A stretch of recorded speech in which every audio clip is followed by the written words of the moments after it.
کیونکہ یہ اس ولایت کے دعوے دار ہیں جو حضرت علی رضی اللہ تعالیٰ عنہ کو حضور صلی اللہ علیہ وآلہ وسلم سے دویت ملی، مگر دوسری جانب اپنے اعتقاد کی وجہ سے گناہ کے مرتکب ہیں، اور یہ لوگ ہلاکت یقینی کا انجام کار ہیں۔ یہ عقیدہ بھی کفر ہے، کیونکہ راہ سلوک کا جو راستہ حضرت علی رضی اللہ تعالیٰ عنہ تک نہ لے جائے وہ درست نہیں ہوتا، اور وہاں سے راستہ نبی کریم صلی اللہ علیہ وسلم کے نور تک جاتا ہے، اور پھر مناسبت اللہ تعالیٰ سے جا ملتی ہے۔ فرقہ شمرانیہ کا یہ عقیدہ ہے کہ صحبت قدیمی یعنی یہ لفظ ابدی ہے، جو بہت اہم ڈسکشن ہے، اور جو بھی ان کا یعنی ابدی لفظ کا تلفظ کرتا ہے، بیان کرتا ہے، اس میں داخل ہوتا ہے، اور یہ قدیم صحبت اختیار کرتا ہے وہ مذہبی ذمہ داریوں کا پابند نہ ہے، اور بسبب اس کے ان پر اوامر و نہی ساکت ہو جاتے ہیں۔ ان کے لیے حلال و حرام کا کوئی تصور نہیں۔ یہ لوگ دف، تنبورہ اور دیگر آلات موسیقی اور لاہوت اور لعاب کو حلال جانتے ہیں، اور مرد اور عورتیں ایک دوسرے سے کسی قسم کی علیحدگی نہیں رکھتے، کوئی علیحدگی کا تصور نہیں، کوئی محرم و غیر محرم کا نظریہ یہ فرقہ کے لوگ نہیں رکھتے۔ یہ لوگ اپنی ہر قسم کی رسومات میں گانا و موسیقی بجاتے ہیں اور حلال مذہبی رسم سمجھتے ہیں۔ مزید یہ کہ یہ عورتوں اور مرد میں جنس کے لحاظ سے بھی کوئی ڈیفرنس نہیں سمجھتے۔ یہ سب کے باوجود یہ خود کو صوفی کہتے ہیں اور اہل تصوف میں داخل ہوتے ہیں، جو بدعتی ٹولہ ہے، اور یہ لوگ کافروں کا ایک ناقابل معافی اور قابل مباح گروہ ہے۔ فرقہ حبیہ آج کے دور کا فتنہ۔ آپ نے دیکھا ہوگا بہت سے ننگے سرکار جو بے لباس ہوتے ہیں، وہ در حقیقت اس فرقہ بدعہ میں آتے ہیں۔ فرقہ حبیہ کا عقیدہ ہے کہ جب انسان مقام محبت تک پہنچ جاتا ہے تو اس کے اوپر سے شرعی تکالیف ساقط یعنی ختم ہو جاتی ہیں، بشریت پر سٹیٹس کو صادر ہو جاتا ہے، اور وہ شریعت، نمازوں، اوامر و نہی، حلال و حرام کے پابند نہیں رہتے۔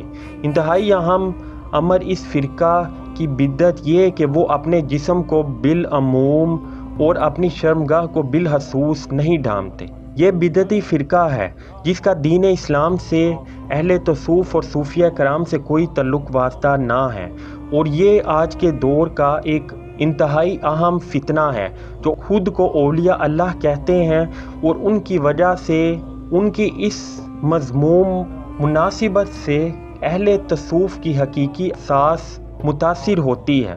فرقہ حوریہ، یہ فرقہ حوریہ فرقہ حالیہ کی طرح ہے، ان کے عقائد بھی گروہ حالیہ سے ملتے جلتے ہیں، جس کا اوپر ذکر ہو چکا ہے، یعنی گانا بجاتے ہیں، کہہ کے راگ الاپتے ہیں جو لمبے ہوتے ہیں، تالیاں بجاتے ہیں اور سکون محسوس کرتے ہیں۔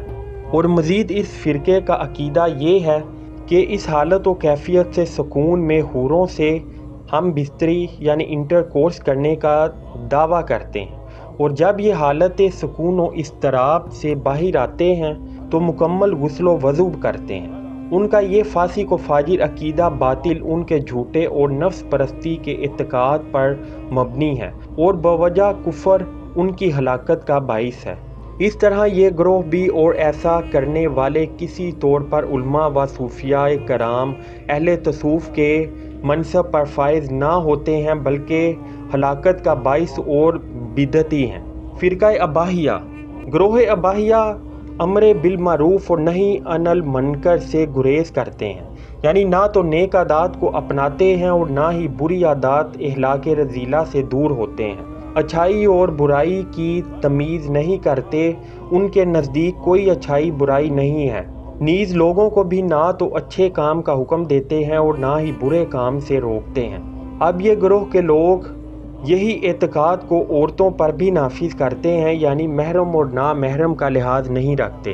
ان کے نزدیک تمام عورتیں ہر مرد کے لیے حلال ہیں، جو کہ باطل اور سنت و قرآن کے منافی اعتقاد ہے۔ فرقہ مذہب متکاسلہ، ایک بہت اہم بدعتی فرقہ۔ اس گروہ کے لوگوں نے اپنی سستی، کاہلی، لیزینس کی وجہ سے اصول بنایا ہے ترک دنیا کا۔ یہ کاروبار نہیں کرتے لیکن در بدر مانگتے پھرتے ہیں، اور ترک دنیا کا دعویٰ کر کے در بدر اپنے مصائب و مشکلات کا ذکر کرتے ہیں، یہ لوگ اس سستی اور کاہلی کا اصول اپنا کر ہلاکت کے گڑھے میں گر گئے اور بدعتی فرقہ میں داخل ہو گئے۔ اب بات کرتے ہیں مذہب متجاہلہ کی۔ یہ فرقہ کے لوگ یعنی فرقہ متجاہلہ کے لوگ جان بوجھ کر جہالت کا بہانہ بناتے ہیں اور جہالت کا دعویٰ کرتے ہیں۔ اس فرقہ کے لوگوں کی نشانی یہ ہے کہ یہ لوگ کافروں کی طرح بے حیائی والا لباس پہنتے ہیں، مرد عورتوں والے لباس اور کپڑے پہنتے ہیں اور کافروں کی طرح دکھنے اور عمل اور برتاؤ کرنے کی کوشش کرتے ہیں، جبکہ اللہ تعالیٰ نے قرآن کریم فرقان حمید میں سورہ ہود آیت 113 یعنی آیت 113 میں ارشاد فرمایا ہے کہ اور ظالموں کی طرف نہ جھکو کہ تمہیں آگ چھوئے گی اور اللہ کے سوا تمہارا کوئی حمایتی نہیں، پھر تمہاری مدد نہ کی جائے گی۔ اس آیت کا مطلب یہ ہے کہ ظالموں کے ساتھ میل جول مت رکھو۔ مزید اس بارے حضور علیہ الصلوۃ والسلام کا ارشاد ہے، جو کسی قوم کی مشابہت کرے تو وہ انہی میں سے ہے، یعنی جو شخص کسی دوسرے کی اندھی تقلید بھی کرتا ہے اور بالخصوص اگر وہ شریعت اسلامی و سنت کے برعکس ہے تو وہ انہی میں سے ہے اور ایسوں کے لیے آگ کا عذاب ہے۔ فرقہ متجاہلہ کے لوگ اکثر عورتوں کے کپڑے پہنتے دیکھے جاتے ہیں، چمکدار لباس پہنتے ہیں، جو در حقیقت فاسق و فاجر اور بدعتی لوگ ہیں۔ اہل تصوف، اہل سنت اور بالخصوص اسلام سے ان کا کوئی تعلق نہ ہے۔ طریقہ وافقیہ، یہ طریقہ وافقیہ بہت اہم بدعتی فرقہ ہے۔ ان کا یہ عقیدہ ہے کہ اللہ تعالیٰ کی معرفت یعنی پہچان صرف اللہ ہی کو ہو سکتی ہے اور غیر اللہ کو یہ معرفت ہرگز حاصل نہیں ہو سکتی۔ اس لیے انہوں نے طلب معرفت کو ترک کر دیا، اپنی اور اپنے رب کی پہچان تزکیہ نفس کو ترک کر دیا اور وہ لوگ اس وجہ سے باعث ہلاکت ہیں۔ اب بات کرتے ہیں مذہب الہامیہ کی۔ یہ بھی ایک اہم بدعتی فرقہ ہے۔ فرقہ الہامیہ الہام میں شمار ہوتے ہیں، الہام کو اہمیت دیتے ہیں۔ یہ لوگ علم دین، قرآن و فقہ کو ترک کرتے ہیں اور سلسلہ درس و تدریس کے بھی مخالف ہیں۔ یہ لوگوں کو علم سکھانے اور سیکھنے سے روکتے ہیں۔ یہ حکماء یعنی فلسفیوں اور منطقیوں کی مطابقت کرتے ہیں، کہتے ہیں کہ قرآن ان کے لیے حجاب ہے اور شاعرانہ موسیقی جو اسلام و سنت سے بالکل الگ ہے ان کا قرآن ہے۔ اشعار یعنی شاعرانہ موسیقی فلسفیوں کو قرآن طریقت جانتے ہیں۔ یہ گروہ کے لوگوں نے قرآن پاک اور سنت اور تعلیمات کو چھوڑا اور شعروں کی تعلیم لے کر اس پر مکمل عمل کرتے ہیں اور اپنی اولاد کو بھی اس کی تعلیم دیتے ہیں اور اپنی اولاد کو بھی گمراہ کرتے ہیں۔ ان کے اشعار اور شاعری قرآن و سنت کے منافی اور الگ منطق رکھتے ہیں۔ یہ لوگ درود اور وظائف کو ترک کر کے ہلاکت میں پڑ گئے۔ یہ ہر چیز پر الہام ہی کو اہمیت دیتے ہیں۔ اب اس گفتگو کا جائزہ لیتے ہیں قرآن و سنت کی روشنی میں ایک تفصیلی اور تنقیدی پہلو سے۔ اہل فقہ اور مقربان اہل علم نے فرمایا ہے کہ صحابہ کرام رضی اللہ تعالی عنہم حضور اقدس صلی اللہ علیہ وآلہ وسلم کے ساتھ قوت صحبت کی نسبت سے اہل جذبہ تھے، یعنی رسول علیہ الصلوۃ والسلام نے ان کے اندر قوت ایمانی اور جذبات روحانی، جوش و ہمت اور جذبہ محبت کوٹ کوٹ کر بھر دیے تھے۔ تمام صحابہ کرام روحانیت کے اعلیٰ درجہ اور بےحودی اور خوش ایمانی رکھتے تھے۔ ان کے بعد کے زمانے میں جذبات کشش و روحانیت اور روحانی سطح منتشر ہو گئی، یعنی پھیل گئی، اور مشائخ طریقت یعنی سچائی کی تلاش اور اللہ کے راستے کے روحانی وارثوں تک پہنچی، جس کی وجہ سے یہ سلسلہ کئی شاخوں میں بٹ گیا، بے شمار سلسلوں میں منقسم ہو گئے۔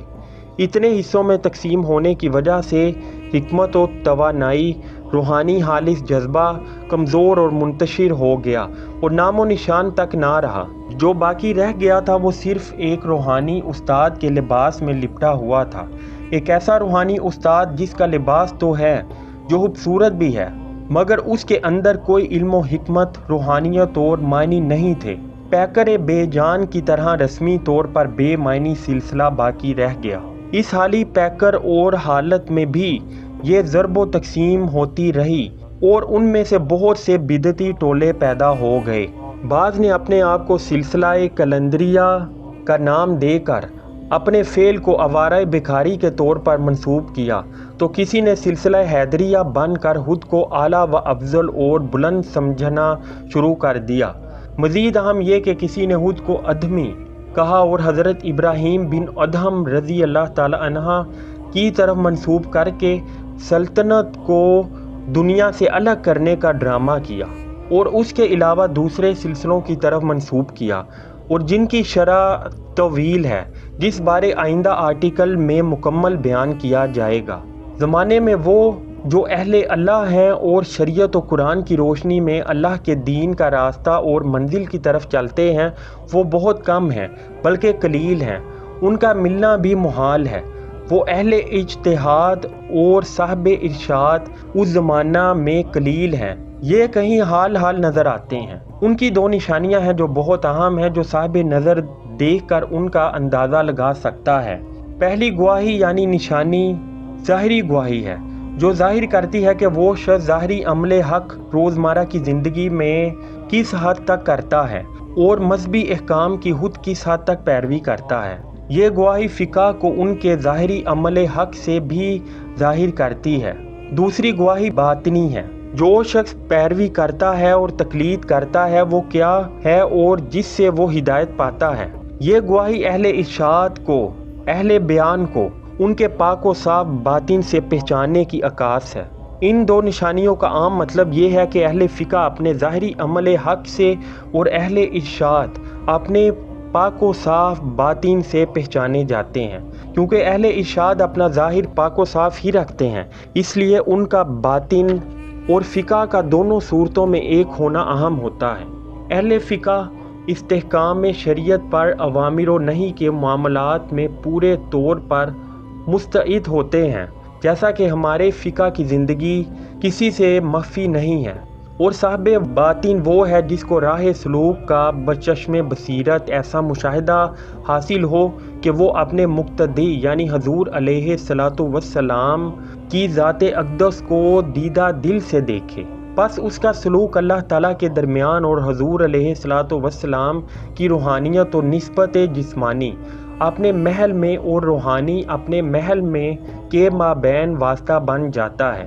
در حقیقت اللہ کے نبی صلی اللہ علیہ وآلہ وسلم کے سوا کوئی اور پیروی کرنے والا نہیں، جو ہمارے لیے وسیلہ، پل اور ایک وقت میں طالب راہ اور وہ جو تلاش کرتا ہے یعنی حق کی تلاش کرتا ہے، بس یہی مقام ہے اور حقیقت ہے۔ یہی وہ سچ اور قانون ہے جس کی پیروی ایک حقیقی مومن کی زندگی میں مذہبی نظم و ضبط کے تسلسل کے لیے ضروری ہے، جس کا متبادل یہ ملتا ہے کہ ایک مقدس ہستی جو پیغمبر صلی اللہ علیہ وآلہ وسلم کی روحانیت کی وراثت کو اپنی موجودگی سے پا سکتی ہے، اور جیسا کہ ارشاد ہے، اور یقیناً بے شک شیطان ہمارے نبی صلی اللہ علیہ وآلہ وسلم کی شکل اختیار نہیں کر سکتا۔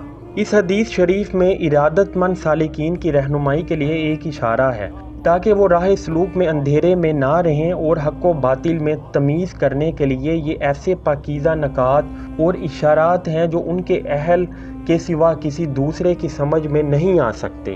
اس لیے اس حدیث کا سمجھنا نہایت ضروری ہے۔ خبردار ہے راہ حق کے مسافر، اندھے کی رہنمائی نہیں کرتے۔ آپ کی نظر اتنی گہری ہونی چاہیے کہ آپ نیکی کے چھوٹے سے ذرے کو برائی کے چھوٹے سے ذرے سے ممتاز کر سکیں۔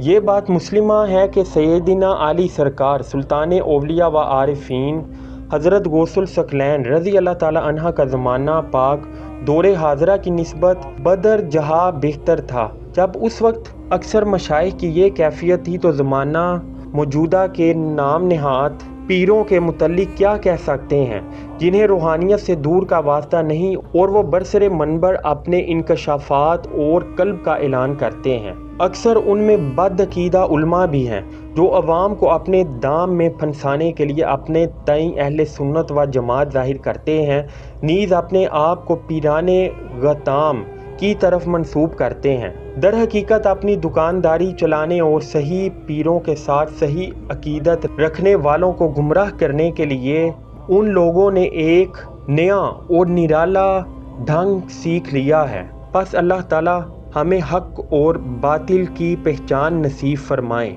اتباع حق نصیب فرمائے اور باطل سے بچنے کی ہمت و قوت عطا فرمائے۔